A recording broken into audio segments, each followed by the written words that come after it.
اعوذ باللہ من الشیطان الرجیم بسم اللہ الرحمن الرحیم۔ سوال کیا گیا ہے کہ سوشل میڈیا کی مختلف ویب سائٹس جیسا کہ یوٹیوب اور فیس بک پہ کچھ ویڈیوز نشر کی جا رہی ہیں جن میں یہ ثابت کیا جا رہا ہے کہ جناب ابراہیم علیہ السلام مذہب شیعہ سے تعلق رکھتے تھے۔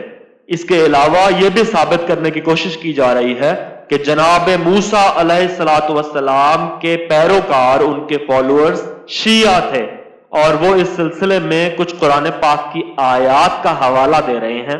میں آپ کو بتاتا چلوں کہ روافض اور علماء سو کی شروع سے یہ کوشش رہی ہے کہ اپنے عقائد باطلہ و فاسدہ کو ثابت کریں، اور اس کے لیے وہ قرآن پاک کا سہارا لیتے ہیں اور قرآن پاک کی آیات کو آؤٹ آف کانٹیکسٹ پیش کرتے ہیں اور ان آیات کی ایسی تعویل کرتے ہیں جس سے ان کے عقائد باطلہ و فاسدہ ثابت ہو جائیں۔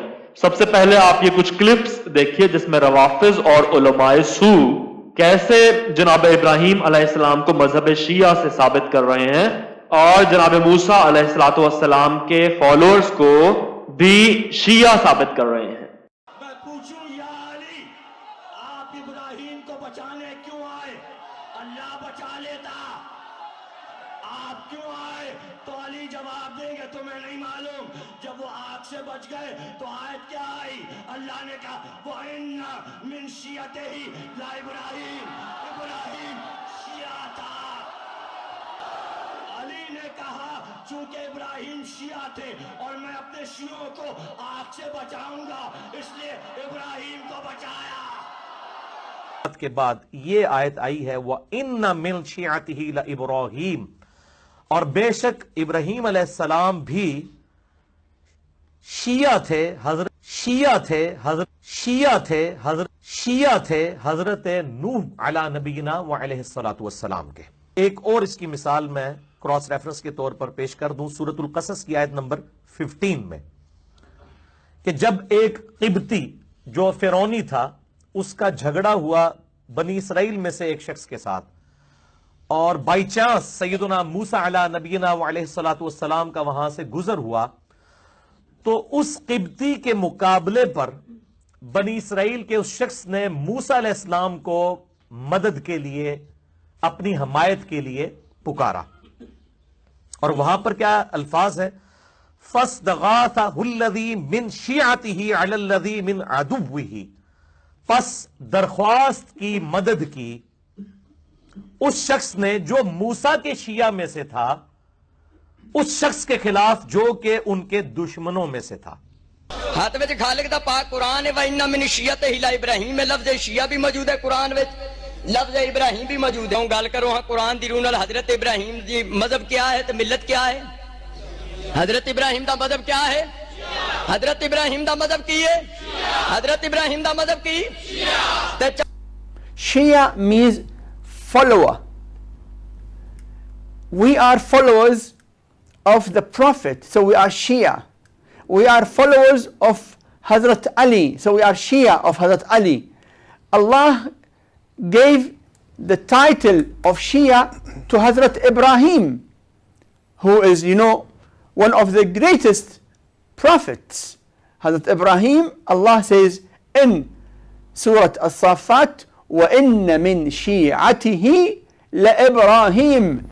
Ibrahim was a Shia of the previous prophet Noah.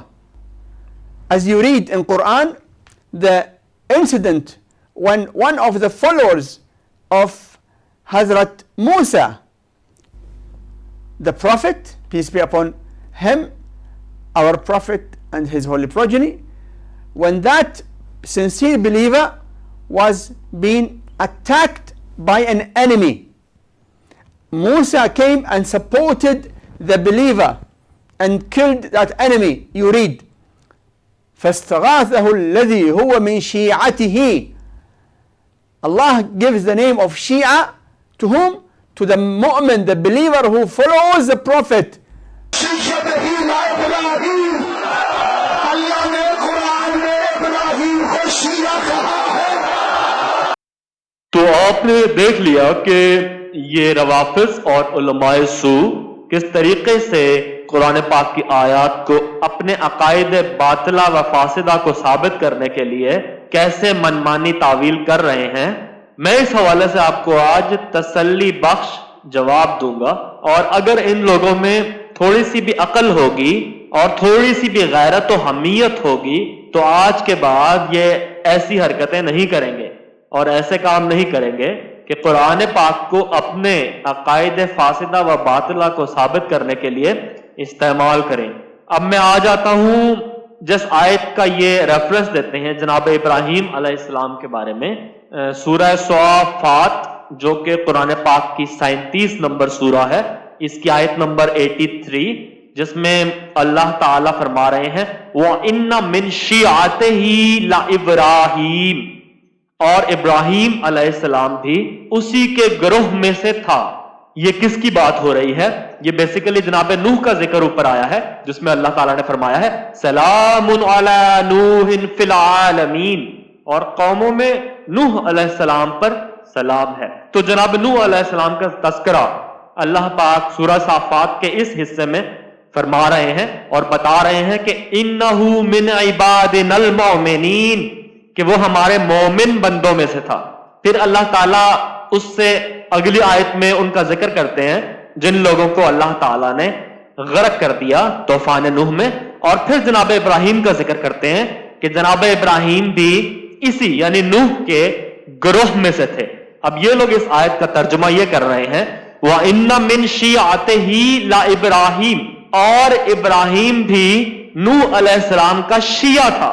اب یہ اس عربی لفظ شیعہ کو ویسے ہی ترجمے میں فٹ کر رہے ہیں صرف اپنے مقصد کو حاصل کرنے کے لیے، کہ یہ ثابت کر دیں کہ کیونکہ ہم شیعہ ہیں تو اگر ہم یہ ثابت کر دیں کہ ابراہیم علیہ السلام بھی شیعہ تھے تو ہمارے مذہب کو تقویت مل جائے گی. اچھا، اس کے بعد دوسری جو آیت یہ سورہ القصص کی بیان کر رہے ہیں، جس میں جناب موسیٰ علیہ السلام کا ذکر ہے کہ جو دو لوگ لڑ رہے تھے ان میں سے ایک اللہ تعالیٰ فرماتا ہے ھذا من شیعتہ وھذا من عدوہ، اور وہ ایک اس کی قوم سے تھا یعنی موسیٰ علیہ السلام کی، اور وہ دوسرا اس کے دشمن کی قوم سے تھا یعنی کہ قوم فرعون یعنی قبطی تھا. تو ان دونوں لوگوں کی لڑائی ہو رہی تھی.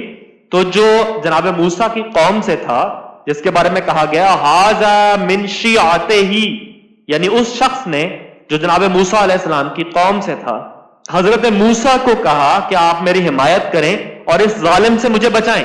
اب یہاں پہ وہ یہ ثابت کرتے ہیں کہ حضرت موسیٰ کا جو فالوور تھا وہ شیعہ تھا، کیونکہ قرآن نے اس کے لیے لفظ شیعہ یوز کیا ہے. اب میں آپ کو ایک بات بتاؤں کہ قرآن پاک نے پچھلی آیت جو جناب ابراہیم کے لیے تھی اور یہاں جو حضرت موسیٰ علیہ السلام کے فالوور کے لیے جو لفظ شیعہ استعمال ہوا ہے، ان دونوں الفاظ کا معنی سیم نہیں ہے. ان دونوں الفاظ کے جو معنی کانٹیکسچوئل معنی ہے وہ ڈیفرنٹ ہے. میں آپ کو ابھی ثابت کرتا ہوں. دیکھیے، آپ نے ویڈیوز میں دیکھا کہ ان علماء سو نے اور روافظ نے جو جناب ابراہیم علیہ السلام والی آیت تھی اس میں یہ ثابت کرنے کی کوشش کی کہ جناب ابراہیم علیہ السلام حضرت نوح علیہ السلام کے شیعہ تھے. اب غور کیجئے، جناب ابراہیم علیہ السلام نبی تھے اور جناب نوح علیہ السلام بھی نبی تھے. حضرت ابراہیم علیہ السلام جناب نوح علیہ السلام کے طریقہ پر تھے، اس لیے جناب ابراہیم علیہ السلام شیعہ تھے. آگے اہل تشیع اس کو کس طرف لے کے جا رہا ہے کہ کیونکہ ہم بھی علی رضی اللہ تعالی عنہ کو فالو کرتے ہیں تو ہم بھی شیعہ ہیں. تو پہلی بات یہ ہوئی، یہاں پہ انبیاء کی بات ہو رہی ہے، یہاں پہ غیر انبیاء کی بات ہی نہیں ہو رہی. اللہ تعالیٰ یہ نہیں کہہ رہا کہ جناب ابراہیم علیہ السلام کسی غیر انبیاء کے گروہ سے تعلق رکھتے تھے. شیعہ کا بیسک مقصد ہے ایک گروہ سے تعلق رکھنا، ایک قبیل سے تعلق رکھنا، ہم عقیدہ لوگوں کی ایک جماعت یا ایک قوم. اچھا، اب یہ جو دوسری آیت جناب موسیٰ علیہ السلام والی ہے، اس میں انہوں نے یہ ثابت کرنے کی کوشش کی کہ یہ جو شخص تھا ھذا من شیعتہ، حضرت موسیٰ علیہ السلام کا جو پیروکار تھا وہ نبی موسیٰ کا پیروکار تھا، اس لیے وہ شیعہ تھا، اس کے لیے شیعہ کا لفظ یوز ہوا. اب یہاں پہ میں ان بے وقوفوں کو بتا دیتا ہوں کہ یہ آیت جس وقت کی ہے اس وقت تک جناب موسیٰ علیہ السلام کو نبوت نہیں دی گئی تھی. نبوت تو کہیں بہت بعد میں جا کے ملی. اس وقت تو نہ جناب موسیٰ علیہ السلام ڈکلیئرڈ نبی تھے، نہ ہی ان کے کوئی فالوورز تھے، نہ ہی ان کے کوئی سو کالڈ شیعہ تھے. تو یہ آپ ان لوگوں کی علماء سو اور روافظ کی جہالت کا اندازہ کیجئے کہ جناب موسیٰ علیہ السلام کے فالوورز یعنی کہ بقول ان کے شیعہ اس وقت تھے ہی نہیں. تو میرے بھائیوں، اس آیت میں سورہ قصص کی آیت نمبر جو 15 ہے، اس میں جو شیعہ کہا گیا ہے وہ جناب موسیٰ علیہ السلام کی قوم کو کہا گیا یعنی بنی اسرائیل. اس کا مطلب یہ ہے ھذا من شیعتہ ہی، کہ وہ جو شخص تھا وہ بنی اسرائیل سے تھا یعنی حضرت موسیٰ کی قوم سے تھا، اور دوسرا جو تھا وہ اس کی دشمن قوم سے تھا یعنی قبطی تھا. تو پتہ چلا کہ دونوں آیات جو ہیں ان کو آؤٹ آف کانٹیکسٹ یہ لوگ پیش کر کے اپنی منمانی تعویل بنانے کی کوشش کرتے ہیں. اب میں ان کو ایک جواب دے رہا ہوں، اور اگر یہ لوگ سچے ہیں تو مجھے اس بات کا جواب دیں. اگر ہم ان کی دلیل مان لیں کہ حضرت ابراہیم علیہ السلام کو جو شیعہ کہا گیا ہے سورہ صافات میں، اگر ہم اس کے معنی شیعہ لیں کہ ابراہیم بھی شیعہ تھا، اور سورہ قصص میں اگر ہم ھذا من شیعتہ کا یہ ترجمہ لیں کہ وہ جو بندہ مار کھا رہا تھا قبطی سے وہ شیعہ تھا، یعنی ہم عربی لفظ شیعہ ہی ٹرانسلیشن میں اگر فٹ کر دیں اور یہ مان لیں کہ یہ دونوں آیتیں شیعوں کا ذکر کر رہی ہیں کہ جناب ابراہیم بھی شیعہ تھے اور جناب موسیٰ علیہ السلام کی جو قوم کا بندہ تھا وہ بھی شیعہ تھا، تو اس آیت کا آپ کیا مطلب لیں گے؟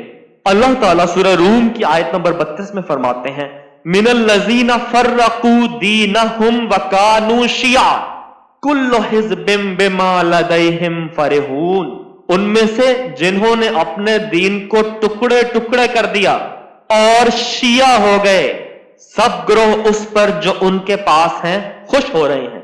اب آپ غور کیجئے، میں نے اس آیت میں جو اہل تشیع کا معنی ہے یعنی شیعہ کا عربی کا معنی یہ شیعہ ہی اٹھاتے ہیں اپنے مذہب والا شیعہ، تو میں نے یہاں پہ شیعہ پٹ کر دیا. تو آپ دیکھیے کہ شیعوں کے اپنے جو معنی پرانی آیات کا یہ دے رہے ہیں کہ شیعہ خود جو جناب موسیٰ کی آیت اور جناب ابراہیم والی آیت پہ جو شیعہ فٹ کر رہے ہیں، تو میں نے بھی یہاں پہ شیعہ فٹ کر دیا ہے. اب اس چنگل سے کیسے نکلیں گے؟ کیونکہ اس آیت کی روح سے آپ جو ہیں آپ نے دین کو ٹکڑے ٹکڑے کیا ہے، شیعہ نے دین کو ٹکڑے ٹکڑے کیا ہے اور آپ اس پہ خوش ہو رہے ہیں. اب میں ریفرنس دیتا ہوں سورہ مریم کی آیت نمبر 68 اور 69 کا. فَهُوَ رَبِّكَ لَنَحْشُرَنَّهُمْ وَالشَّيَاطِينَ ثُمَّ لَنُحْضِرَنَّهُمْ حَوْلَ جَهَنَّمَ جِثِيًّا ثُمَّ لَنَنزِعَنَّ مِنْ كُلِّ شِيعَةٍ أَيُّهُمْ أَشَدُّ عَلَى الرَّحْمَنِ عِتِيًّا. ان آیات کا مطلب دیکھیے، سو تیرے رب کی قسم ہم ضرور انہیں اور ان کے شیطانوں کو اکٹھا کریں گے، پھر ہم ضرور انہیں دوزانوں بیٹھے ہوئے دوزخ کے گرد لا حاضر کریں گے، پھر ہر گروہ میں سے ہم ضرور شیعہ کو الگ کر لیں گے جو رحمان کے خلاف سرکشی میں سخت ہے. اب آپ بتائیے، اس سورہ مریم کی آیت نمبر 69 کا ترجمہ میں نے ویسا کیا جیسا آپ سورہ قصص کی آیت اور سورہ صافات کی آیت کا کر رہے ہیں. تو اس آیت کی روح سے بھی کیا ہوا کہ اللہ تعالیٰ نے قیامت کے دن تمام شیعوں کو الگ کر لیا تمام گروہوں سے، کیونکہ وہ شیطان تھے اور وہ شیطان کے پیروکار تھے اور وہ اللہ کے خلاف سرکش تھے، بلکہ سرکشی میں سخت ترین تھے. سو اللہ تعالیٰ اس آیت کی روح سے تمام شیعوں کو اٹھا کے دوزخ میں پھینک دیں گے. تو اب آپ بتائیے کہ آپ سورہ مریم کی اس آیت اور سورہ روم کی جو آیت میں نے آپ کو بتائی، ان کو آپ کیسے ڈیفینڈ کریں گے؟ آپ نے جو سورہ صافات کی آیت ابراہیم کا ترجمہ کیا اور جو سورہ قصص کی آیت موسیٰ کا ترجمہ کیا، وہی ترجمہ میں نے سورہ روم کی اس آیت کا کر دیا اور سورہ مریم کی اس آیت کا کر دیا. اب آپ بتائیے کہ ان دونوں آیات کی روح سے آپ کافر، سرکش اور دوزخ والے اور شیطان ہیں. اب میں آپ کو دکھاتا ہوں کہ اہل تشیع کے جو عالم ہیں سید فرمان علی، انہوں نے اپنے قرآن پاک کے ترجمے میں اس آیت کا کیا ترجمہ کیا ہے. سورہ صافات کی آیت نمبر 83 کا وہ یہ کہتے ہیں کہ اور یقیناً انہی کے طریقہ پر چلنے والوں میں سے ابراہیم بھی ضرور تھے. انہوں نے یہ نہیں لکھا کہ ابراہیم جو ہیں وہ شیعہ تھے، انہوں نے یہ نہیں لکھا، اور حق کی بات بھی یہی ہے، جہاں صحیح ہے وہاں صحیح ہے، جہاں کوئی غلط لکھتا ہے ہم صاف غلط کہتے ہیں. یہ ترجمہ انہوں نے ٹھیک کیا ہے، کیونکہ شیعہ کا مطلب ہے کسی کا فالوور یا کسی کے عقیدے پہ ہونا یا کسی کی جماعت سے ہونا یا کسی کی قوم سے ہونا. تو ہمیں پتہ چل گیا کہ سورہ صافات میں جناب ابراہیم علیہ السلام کے بارے میں یہ کہا گیا ہے کہ وہ جناب نوح علیہ السلام کے فالوور تھے اور جناب نوح علیہ السلام نبی تھے. اور سورہ قصص میں جناب موسیٰ علیہ السلام کی قوم کے شخص کے لیے یعنی بنی اسرائیل کے شخص کے لیے شیعہ کا لفظ استعمال ہوا ہے. اس سے مراد یہ نہیں ہے کہ وہ شخص جناب موسیٰ علیہ السلام کے مذہب کا فالوور تھا، کیونکہ اس وقت تک جناب موسیٰ علیہ السلام کو نبوت دی ہی نہیں گئی تھی. تو یہ جو کانسیپٹ ہے یہ بالکل فوت ہو جاتا ہے کہ وہ شخص موسیٰ علیہ السلام کا شیعہ تھا. اب میں آپ کو یہ بتاؤں گا کہ قرآن پاک میں جو الفاظ یوز ہوئے ہیں ان الفاظ میں سے کسی لفظ پہ اپنا مذہب بنا لینے سے یہ ثابت نہیں ہو جاتا کہ آپ حق پر ہیں. قرآن پاک میں جتنے لفظ استعمال ہوئے ہیں ان میں سے آج کوئی شخص قرآن پاک کا کوئی عربی ورڈ اٹھا لے اور کہے جی یہ میرا نیا مذہب ہے، تو اس کا یہ مطلب نہیں ہے کہ وہ مذہب ثابت ہو جائے گا یا وہ مذہب قبول کر لیا جائے گا. میں آپ کو مثال دیتا ہوں. کل کو جو قادیانی ہیں، مرزائی ہیں، وہ یہ کہہ سکتے ہیں کہ یار ہم بھی تو قرآن میں آئے ہیں. یہ بات آپ کو آج تک کبھی کسی نے نہیں بتائی ہوگی، لیکن میں آپ کو بتا رہا ہوں. کل کو وہ کہہ دیں گے تو ان کو بھی سچا مان لو گے کہ وہ بھی قرآن میں آئے ہیں. جو جھوٹے نبوت کا دعویٰ کرنے والے ہیں وہ بھی قرآن میں آئے ہیں.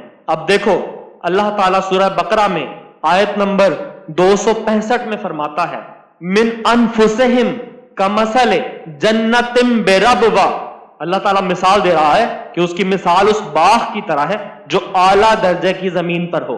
تو اس کا مطلب کیا ہے کہ چناب نگر کا نام چینج کر کے ربوہ رکھ لینے والے لوگ کل کو یہ کہہ سکتے ہیں کہ دیکھو ہماری زمین کا نام تو قرآن میں آیا ہے ربوہ. پھر سورہ مومنون کی آیت نمبر 50 میں اللہ تعالیٰ فرماتے ہیں وَآوَيْنَاهُمَا إِلَىٰ رَبْوَةٍ، اور ان دونوں کو ہم نے ایک بلند جگہ پر پناہ دی.